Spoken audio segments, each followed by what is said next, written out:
At what point did you understand money, the responsibility of it? Like, money is more than just what I want. I need to do something better with it.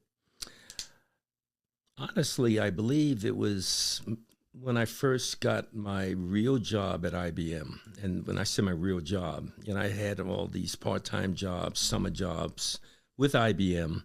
But after graduating from graduate school, I started with IBM in Baltimore, Maryland. That's when I started to receive what I thought was real money. Right. And at the time, I'm laugh at it now because at the time, it was like $13,000 to start out with. I thought I was rich. Right.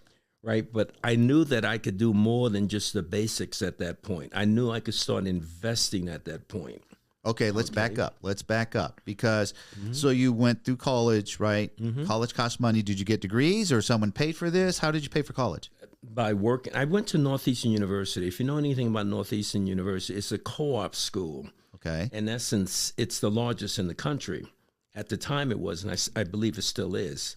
But the first year you go to school like any other normal student.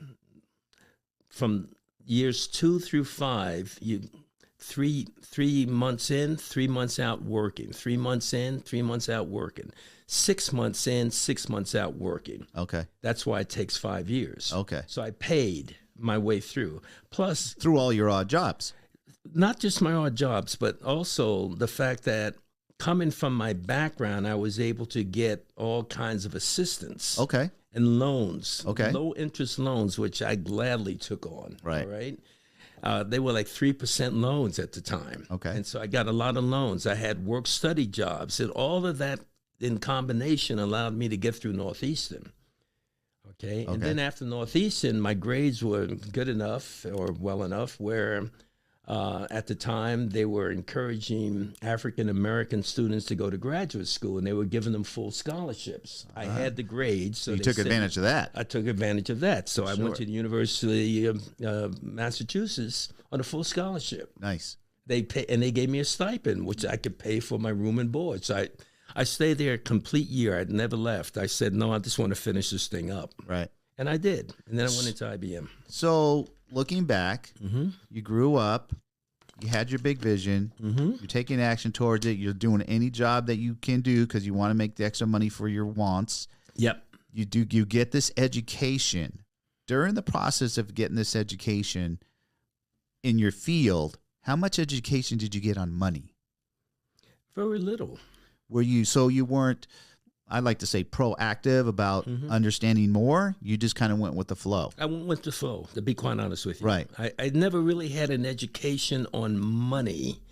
No one ever, other than finance classes and stuff like that, and you get some education, but not personal education. Right. Okay, you don't get that. If you're fortunate enough to get it, you take advantage of it. But I never had that. Okay. Other than, as I said, in school, part of my business curriculum was finance classes. Right. So I understood stocks. Right. I understood the various ratios, the working capital, the quick assets, the debt equity, all those ratios that help you to understand how money is.